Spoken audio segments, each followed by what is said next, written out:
Hey everybody, how you doing? Jimmy V Live, episode 2 of our second season. We're doing great and we're having a lot of fun doing it. So our special segment now for the beginning of the season here is going to be local chefs. They'll break away for 1 week, then come right back to it. And we got a real good one today. Real good one today. So without further ado, let me bring in the man of steel himself. Here he comes. There he is. Hi, Mr. everyone. Mark Steele. What's How you going doing, on, buddy? Jimmy? What's Yeah, happening? a lot of news to report this week, huh? Oh my God, I'm happy. We're going in the right direction. The first bit of news is the bar's back, phase 2. I know they don't want to call it phase 2, but that's basically what it is. The trends are down. I didn't want to go over the whole trend thing, but we see everything on the news of the game, the Labor Day weekend. I guess they expect that because it's it's the norm. It's going to happen. But we look pretty good. I know that it just came out actually about 15 minutes ago, which makes me feel very happy, is the city of Henderson is now loosened some restrictions. So where you come in, you don't even need an appointment anymore. So to me, hey, that looks like it's going in the right direction for all of us in the industry, right? Yeah. Even that little thing, just something. It's something. But anyway, let's get to the topic because, we're going to continue. And we have a real good guy today. I mean, I'm not going to even give it away because he is exceptional. He's another local chef. I believe he was born here. You know what I mean? I believe so. I'm pretty sure. And then the way he's come up, but definitely Esther's Kitchen. People know him. And Mr. Chef James Trees. I want to bring him in there. Welcome, Chef. How you doing? How you doing, guys? Good to see you. Good to see you, pal. What's going on, Chef? It's great. It's great to see you. Yeah. I'm happy to see you. I'm glad you could make it. You know who we had on last week, right? Who? You don't know who. Just he didn't know you were coming on the next week either. No.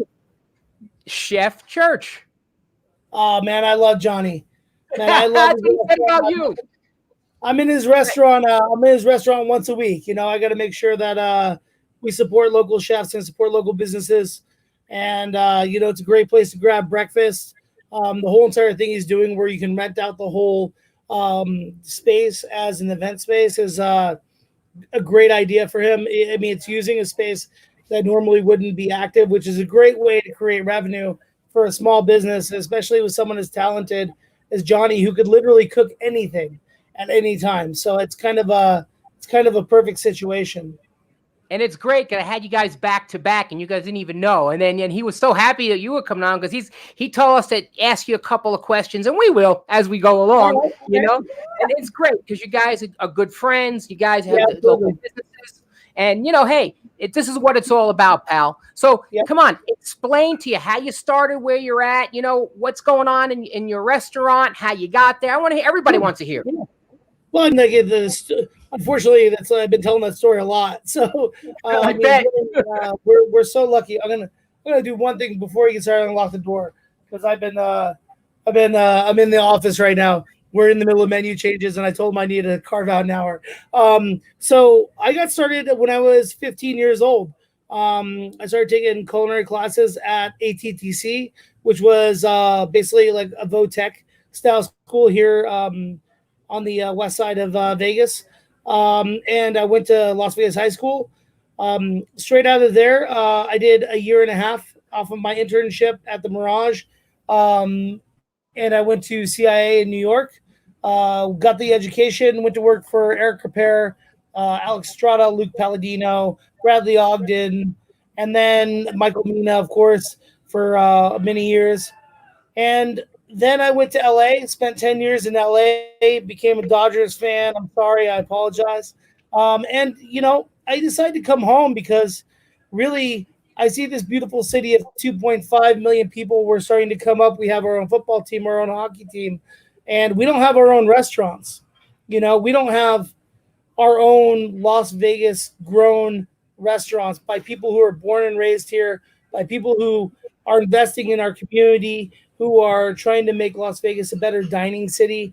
I mean, I really think like a lot of the... Uh-oh.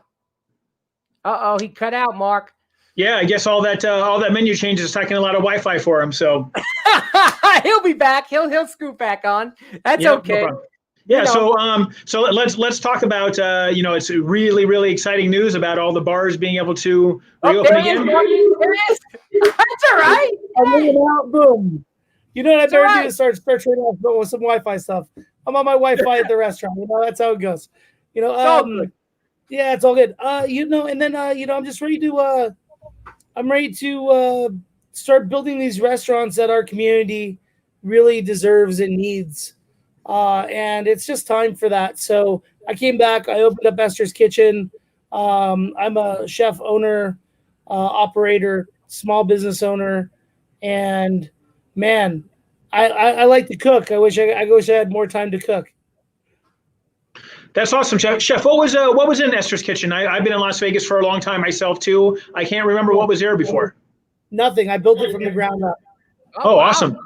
Yeah, awesome. I mean, the building was built in 1920, so it's having its 100-year anniversary. And as you can tell from the bricks behind me, those are 100-year-old bricks. Now I know I'm not going crazy why I couldn't remember something was there before. So congratulations on success. One thing that I kind of want to talk about maybe right off the bat is that, so we got the Las Vegas history and you've been here for a while. That's awesome.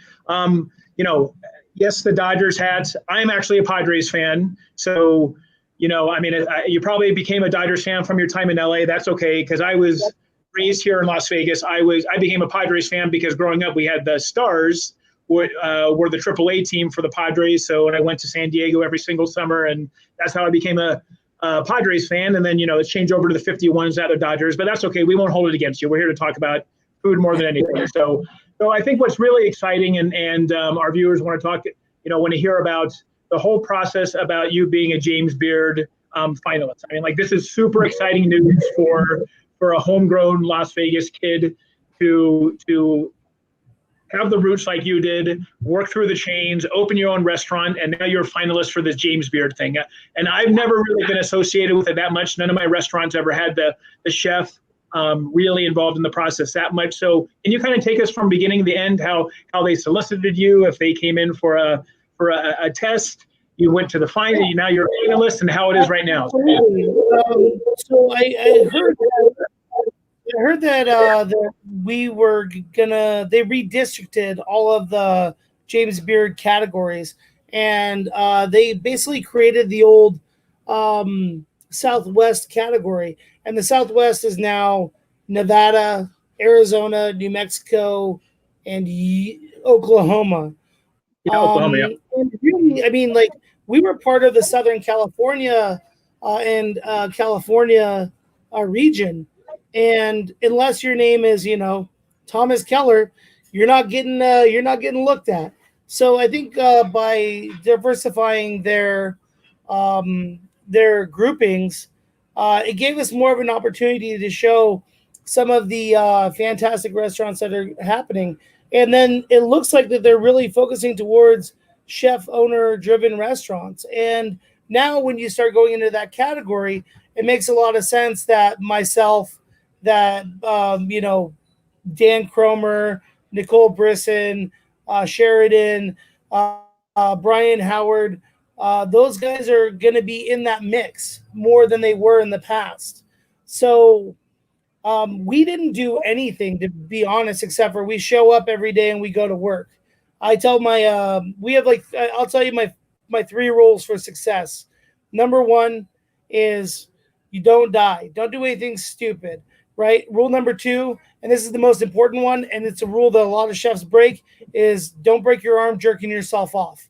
All right. And then rule number 3 is being right is the dummy prize of life. We're not here to cook chefy food. We're here to cook seasonal food. We're not here to close down our mind and do things our way. We're here to learn, and we're here to grow our culture and grow our cuisine. And that's really where it comes from. The fact that we also just want to make everything. We want to make everything we can make. We want to be innovative. We want to do every product, every process, own the process.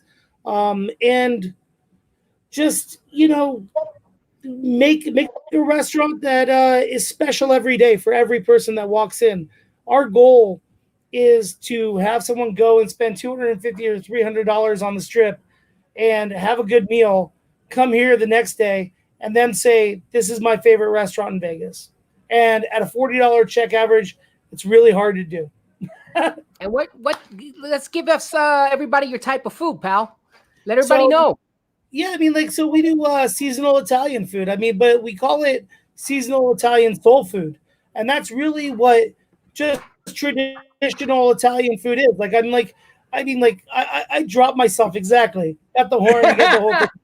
That's what I am. You know that. Italy wasn't even incorporated in Beyond Regions till like 1906 or something like that. I mean, it wasn't even a country. It was a bunch of groups of people that hated their neighbors, like they had an HOA and they called it Italy. It's insane the way the culture of Italy has grown and how the north of Italy thinks they're French and spoke French until the mid 1800s. And then southern Italy, you know, they thought they were Greeks and they were Moroccans and thought they were all these different people. And you see that within the food. But then you look at every single region and you see how they all have come together in the last 100 years. And really, the classic Italian food that people think of is older here sometimes in America than it is in Italy. So like when someone says, "Oh, well, that's not traditional," I'm like, well, Italy wasn't a country till 1906, so who cares?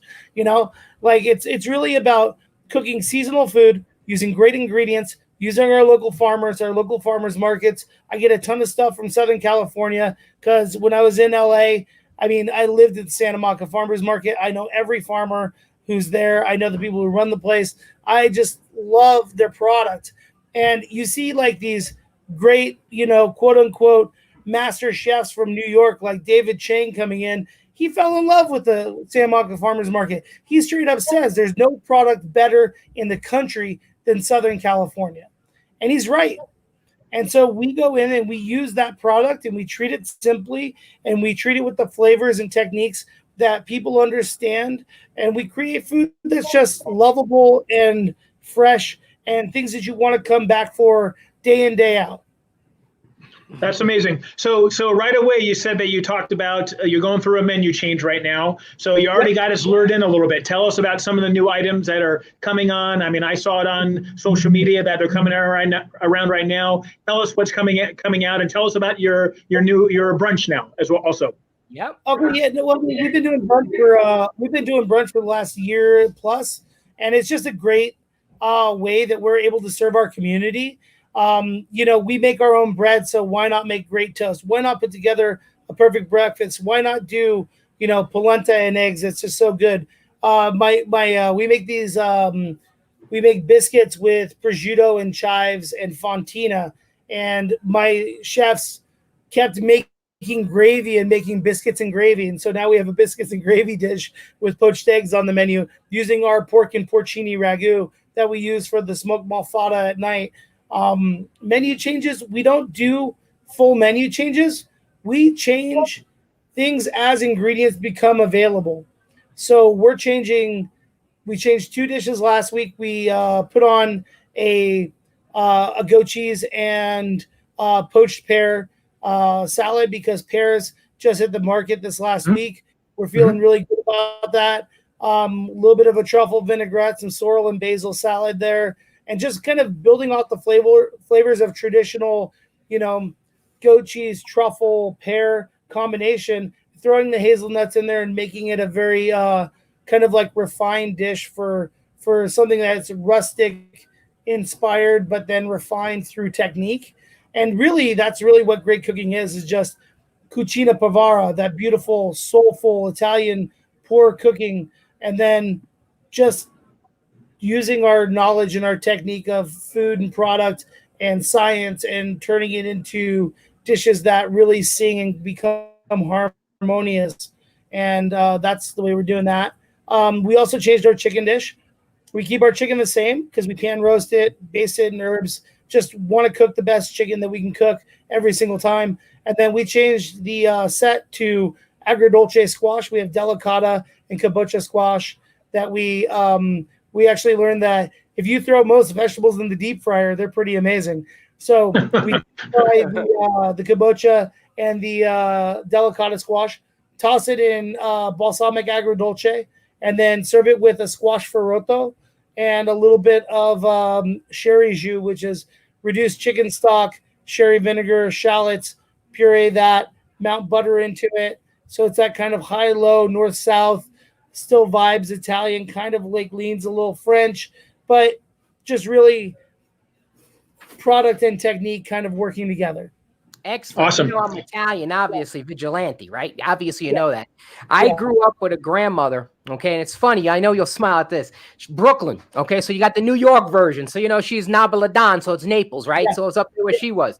She comes over and she told me when I was growing up, I said, I want to get some pizza. No, you can't have pizza here. Let me make it. I mean, it's what you're saying, the creations, you know, it reminds me of, you know, grandma. I mean, because she would do her own thing and people would love it. And, you know, I'm not going to eat the American way. I want to have, you know, my way. And, you know, hey, what you're doing is great because what you just explained makes me think, looks at my waist, man, did I gain 5 pounds just listening? You know what I mean? Because it's great food, you know?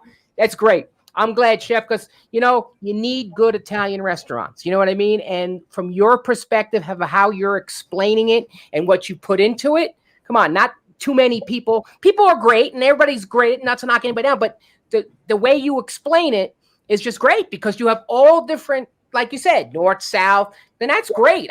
That would make me come. You know that. So I mean, like right now, I mean, like it's going towards fall and winter. So a lot of our menu shifts from the south of Italy to the north of Italy. See, and that's great. I mean, like we're like, so right now we're looking at tagarine pasta with white truffles and just butter and sage, something that simple from Piedmont, like those kind of things in Alba and Asti and, you know, Delicento and all those like little tiny regions that are like sub-regions of states in Italy. And they all have these amazing, individual dishes that are created out of each one of those like little pockets. And we pick and choose. So like some of our favorite things are like the bagna cotta. Like bagna cotta is all over the north of Italy because it has a ton of butter and oil and anchovy and garlic and all these things, and people eat crudité with it. But guess what?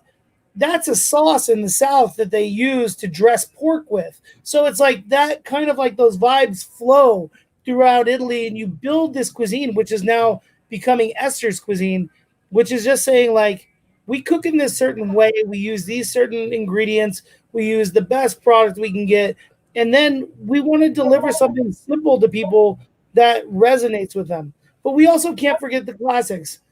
Spaghetti and meatballs for the Americans, right? Carbonara and cacio e pepe for the Italians. Like, I mean, like those are done in the Roman style. You know, pasta alla matriciana. Anytime you want it, come and get it. We got you. Like we make the guanciale. We do the things that, you know, that you can't buy in stores, or we make the pasta. We do everything that we can do to create the pasta that you had in Italy for the classics. And then once you trust us, then you're eating bacon tortellini with like lobster from Gloucester, Massachusetts, finished in sauce Americaine with, you know, with a little bit of lemon and chives. And you build that trust with your clientele. And then they wait for you to change the menu. And really where we're at now is we feel free. We feel freed from the classics. And we're almost going to just put up in the top corner the classics and just put pomodoro, cacio, amatriciana, carbonara, alla gricia, like all those beautiful classic Italian pastas, because we're like, yeah, we do those, but really we do so much more. Awesome. So yeah, I mean, like that's just amazing, Chef. I also want to kind of talk about what you also do in the front of the house. Is your whole wine list is basically under $40, right? Yeah. So if that's not a way to get people in the door, I mean, you do have some stuff that you can get off the list, but I mean, if that's not aesthetically pleasing right off the bat to someone who likes to drink wine like myself and lure people in, that I bet you is just, I mean, if your other option, I mean, you guys have Barolos and Barbarescos for $40 on there. I mean, like, where do you find this stuff? How are you able to do that? Does that lure people in for the food, or is it vice versa? Tell me what's going on. All right. So, do you want the nerdy cost analysis side of it, or do you want the simple thought process? Okay, so both. So the nerdy cost analysis side of it is a little bit more in depth, but really where I'm coming from in the basis is that there are so many good wines that are just not represented anywhere in Las Vegas because they aren't able to hit the list because someone decided that they aren't what someone else wants to drink. And I'm not okay with that because I think some of the best wine never even hits the shelves here in America.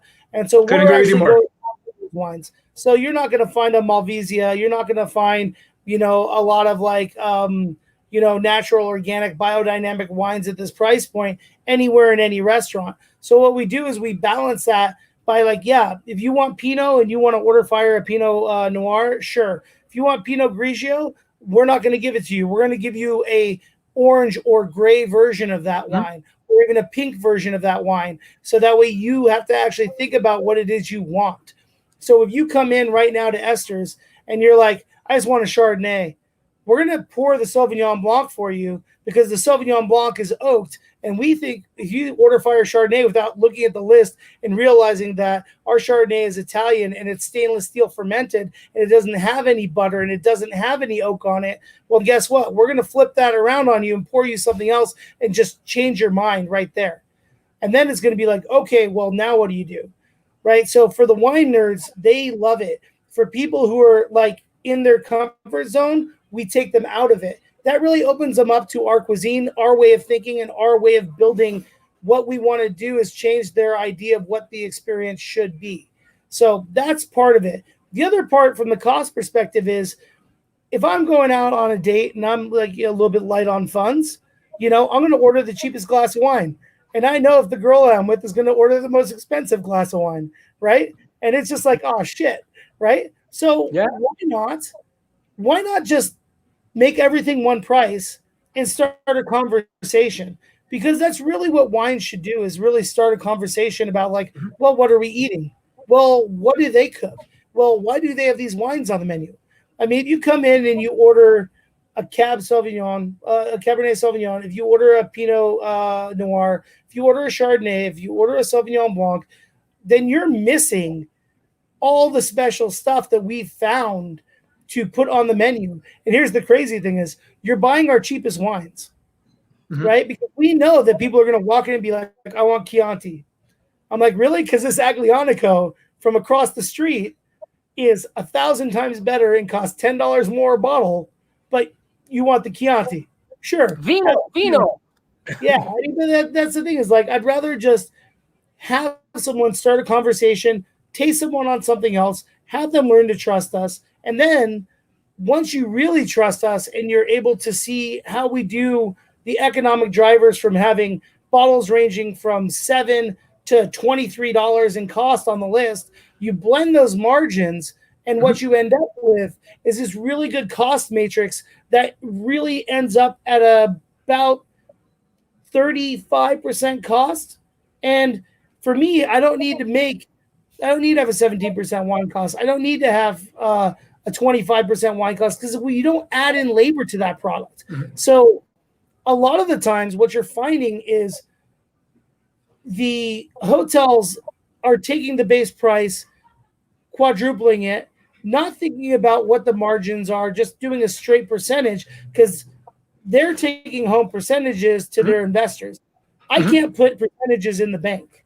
So that's the way I think. And if I think that I can sell more wine and make more dollars by finding great Pinots at $12 or $13 that are not represented anywhere else in Vegas, or like yesterday I tasted a Cabernet Sauvignon that knocked my socks off, and because it was from an off producer in a weird place in California, it was $9.50 a bottle. I'm like, I'm going to take that. I'm going to sell that. And I'm going to make my margin there because I know I'm going to sell Cab Sauvignon. I know I'm going to sell Pinot Noir. And I'm going to bring on Malvasia. I'm going to bring on Aglianicos. I'm going to bring on red wines from from Sicily and Etna. I'm going to bring in all these different great wines that no one else represents on their list.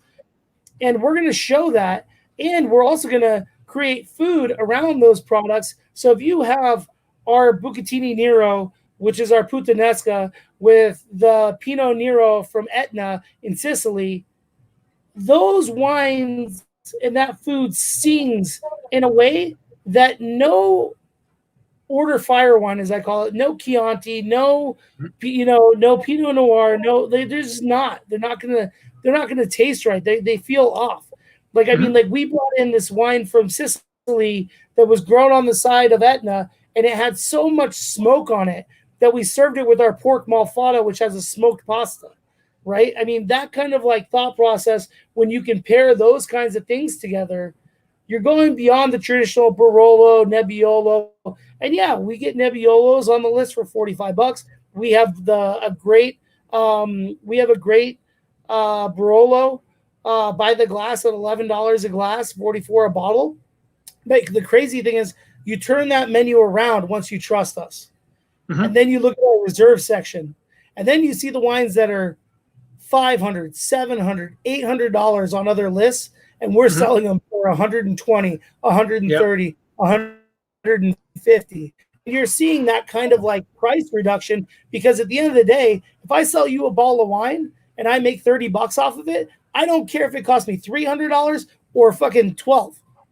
Right. It just gets me to the same place. I take dollars to the bank, and inventory costs me money. So that's the way I think about wine. I want to move wine. And I want all the people who work on the strip, who have all this fine dining, hospitality, great mentality, thought process, their training, they can't even drink the wines that they serve every day. But they can come here and they can drink those wines. And they can still go home and they can pay their bills. That's excellent. That's excellent. Amazing, Chef. And it's also a subconscious thing too, that people see $40, they're going to want to spend more money somewhere else, right? Because they already have their idea of what they want to spend. So I think that's just amazing what you did, and I'm sorry that you don't have the passion about it when I brought it up, huh? All right. No, I mean, like, I wanted to break the wheel. Like, I feel like, and this is one of the great things that we're seeing in Las Vegas right now, is all these small distributors like Renato's company and like what Michael Snodgrass is doing, Epic Wines, seeing Johnson Brothers get back into it, seeing like Pemberton and all these Epic Wines, all the Vin Sauvage, all these small houses. They're breaking the franchises. They're getting the second and third labels from these amazing producers, and they're showing value. And then they're coming to us, and we're saying, yes, we'll hold that placement for you. We're going to find something that works. We're going to buy some of your hidden gems. We're going to sell off a lot of the stuff that you want to get moving. And we work with those guys very hand in hand, because I feel like a rising tide will lift all boats. And if we bring everyone up, they will bring up the entire culture of restaurants in Las Vegas. I mean, like, if you look at it, it's me and Bank and Brian Howard and what Kim's going to do over at Main Street. And like, we're the ones pushing the wine culture in Las Vegas. We're not here to sell $800 Gaias to people who are like from out of town. That's not what we're about. We're here about come, enjoy, learn the hospitality that we have to give, and then build this amazing culture of people who love the restaurant. And while everyone else is struggling because they've been selling people $200 bottles of wine, our restaurant's full. It's full right now. Right now for lunch, it's full at dinner. It's full every night, because we drive the value. We make sure we've built in a confidence that people know that when they come here, their money's going to be well spent. They're spending it at a local place. We're just so lucky that, like, that people get what we're doing here. Hey, Chef. Well, you're not lucky. You're doing the right thing. So congratulations. Yeah, Chef, I got a great question for you. I know one wine that you don't have. Okay. Jalapeno Noir. The one at Taco Bell. And you know what? But the crazy thing is, right now we're pouring the house wine from Robuchon as our Pinot Noir. We're pouring red Burgundy at $11 a glass that you pay $36 for at Robuchon, and we're just pouring it up. Yeah. Yep. It's just like, it's insane, Like, I actually got a hold of some of Sirio's wine from the opening of Aria, and we have the Serio label wine from, Wow. from that, and it's beautiful. And I actually am sending a bottle to Mauro Macchioni as a gift, just to say thank you for everything that he's done for us. And like, it's like I do things that no one else would touch, and I taste them, and I'm like, I'll take it. That's awesome. I opened up Churco and Le Cirque with the Macchioni family. Yeah, and that wine that they brought on for their house wine, which they sold at like $160 a bottle, right, at Serio. Yep. Well, I just bought the remaining stock of it, and now we're pouring it at Esther's at $11 a glass. And it's Sounds like a collector's item.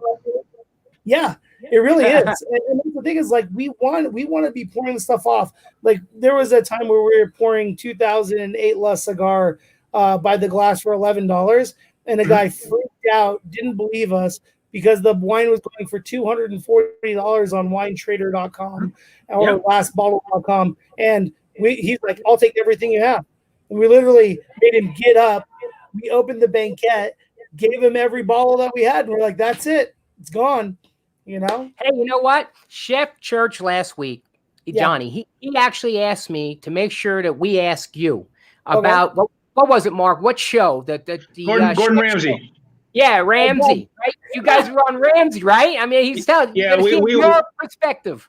He had some great stories, and he said whatever stories he had, he's like, you got to talk to Chef Trees next week. He's got some stories too. So. Oh God. Yeah, I mean, like, so I used to make Kitchen Nightmares and Hell's Kitchen with Gordon Ramsay. It was like I just got done working I just got fired again by Michael Mina. That happens. We've all been there, right? Yes. So I got fired by him, and I was kind of in LA, and I was like, all right, cool. What am I going to do? And my phone rings, and they're like, hey, do you want to make Hell's Kitchen and Kitchen Nightmares with Gordon Ramsay? I'm like, yeah, sure. Why not? So I go there, and I'm running the back kitchen and being on set, like in a real like studio with like people running around in their stupid headsets. And I'm like sitting there making the contestants, cleaning their racks of lamb and making their Wellingtons so they can go out there and burn 50 of them in an hour. It was kind of a train wreck. But then like we would actually be cooking for the VIPs in the back. So we got to cook. And so I got to cook, and Gordon would come back and try my food and eat with us and hang out with us. And I remember one day I'm cleaning up and doing the ordering and stuff for the show. And Gordon Ramsay's actually just like, you got to go home. And I'm like, yeah, I'll go home when I'm done. I got to like this to do, that to do. He's like, no, I'm just going to wait. And Gordon Ramsay just sat there and waited while I finished the ordering, finished the cleaning, and just like he wouldn't leave until I went home. And I was like, are you sure? Because like I got to make some phone calls. I'm going to be here a while. He's like, chop, chop, hurry it up. Come on, let's go. And, it didn't sound like he helped you though. No, not at all. No, but he stood there. He sat there and with his assistant and didn't go home until I was done, which I thought was super hilarious. And then we went out on the road and made 26 episodes of Kitchen Nightmares, and every one of them, the only people on that show that is a nightmare for are the people who do the cooking and cleaning, which is like what I was doing, and the people who rebuild the restaurants. That's all it was. Everyone else has like literally the easiest job in the world. It's like, oh, just hold this like boom mic right here. Oh, the camera guys work hard actually, so I can't give them shit. But basically, 90% of the people are just fucking standing around. And we go to these towns, and it's miserable, and these kitchens are filthy. Like we went to New Orleans and did one, and the guy was all coked out of his mind the whole time. And like we went to go clean out the kitchen, and we were spraying it with the hose, and the hose water had to be like 160 degrees straight out of the tank. And we go back in the alley, and we open it up, and we start spraying rats, like giant sewer rats from New Orleans. They were not affected at all. They were like scrubbing themselves. They're putting on their hair nets. It was miserable. I was like, these guys are crazy. Yeah. And like, I'd never seen anything like that. Like literally the first kitchen we walked into in New Jersey was the most disgusting thing I had ever seen to that point in my career ever working in any restaurant. It was wow. gross. It was, and that's the thing is like I'm like, and they just don't care. You know, like we're insane about like, you know, about the detail about like what we do, about what people see and how we get everything like lined up.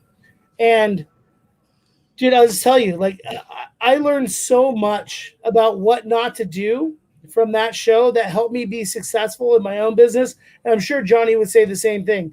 And Yep. it's so funny because Gordon was always kind of like right there with us. We just have like the shittiest day ever.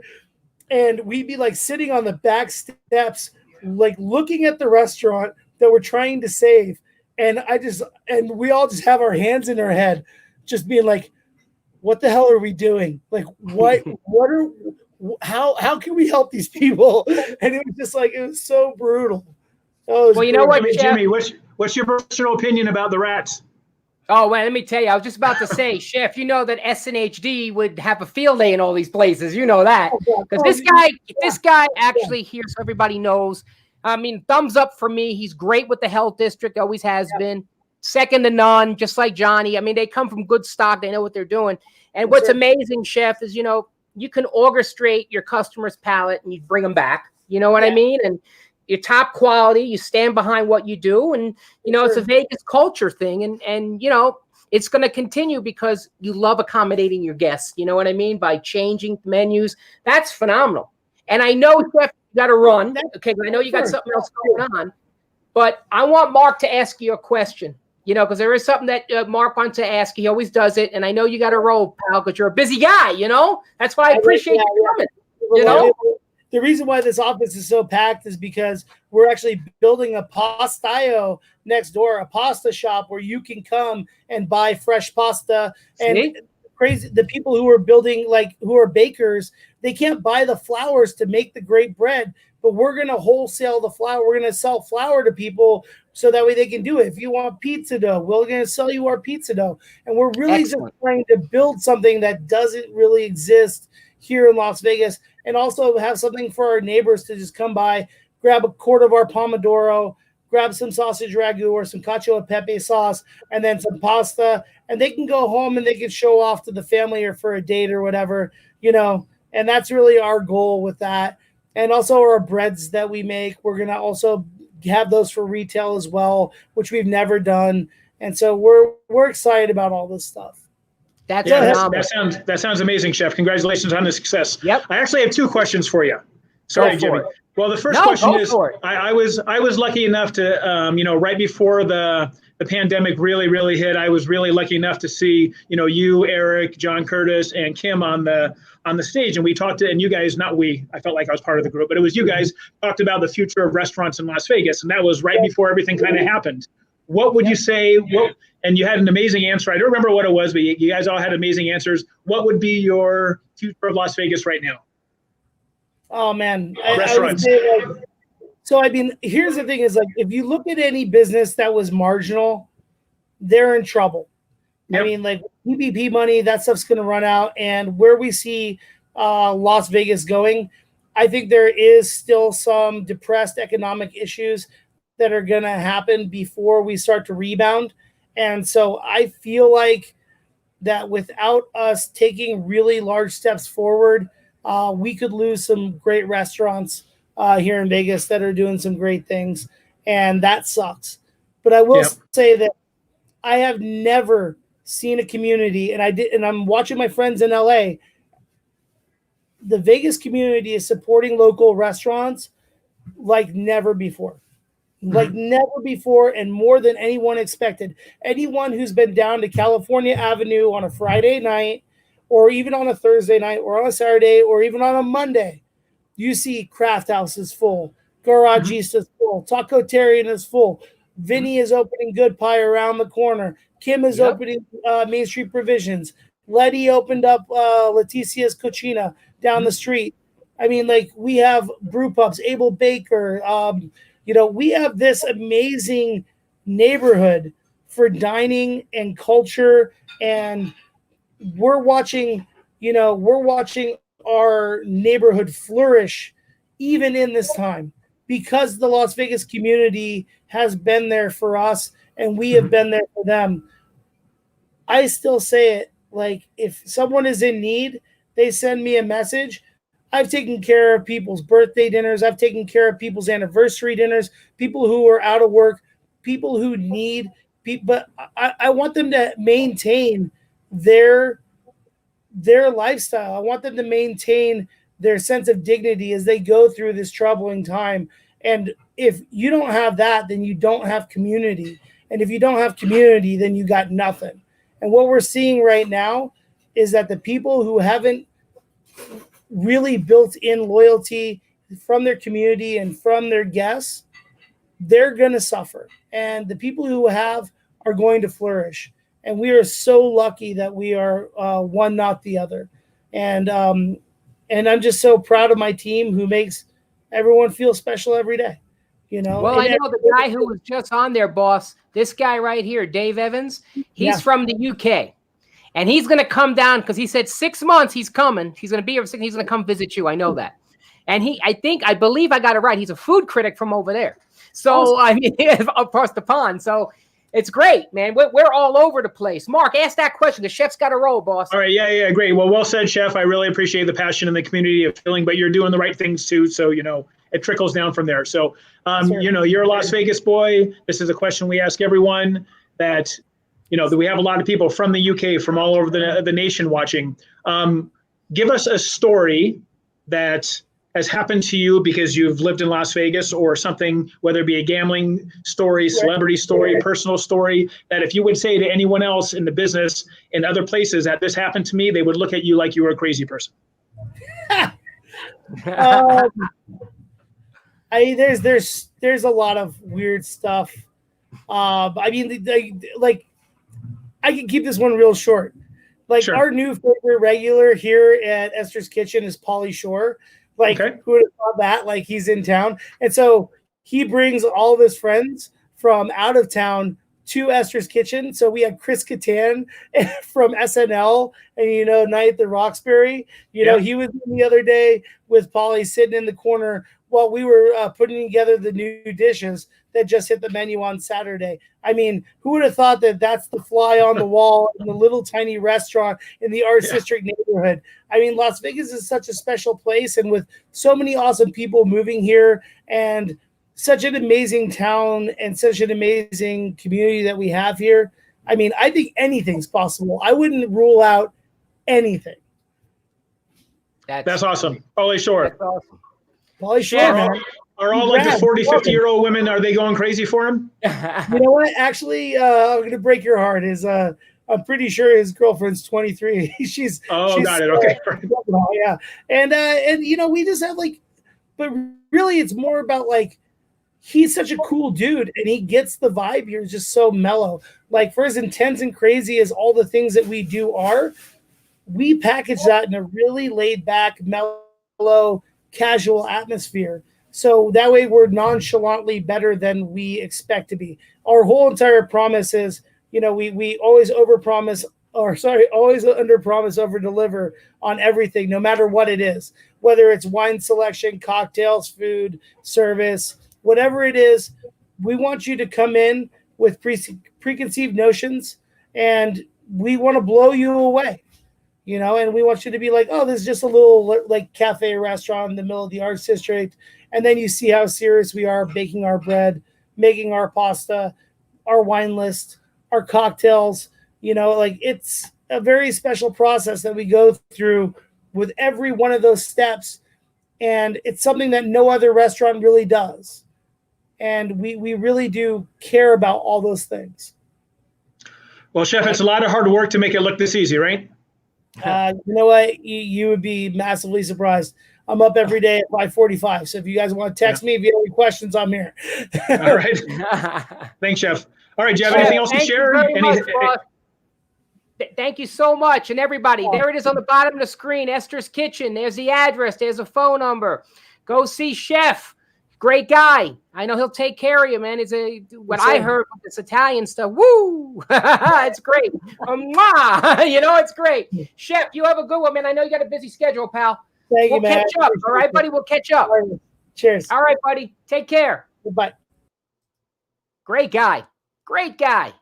Yeah, it's it's just it's good to say. I mean, like Jimmy, you and I have had this conversation for a long time that, you do the right thing, and he's worried about capturing long-term business, and look at the rewards that he's having right now. I mean, we've been on several podcasts and talked to a lot of people, including Piero's last week. And one of the things that we said is, going out and trying to get new customers at this time is tough. So hopefully you've done the right thing, and you're continue to do the right thing, because restaurants who, like James just said, is that restaurants that are doing well and are restaurants who have already had a built-in clientele and are continuing to do the right things, and those who are trying to capture every dollar with wine and food costs all across the way, those are the ones that are struggling because they've alienated a lot of their former guests. Absolutely. You got a question there. Dave from the UK is asking you a question. That's a you question, sir.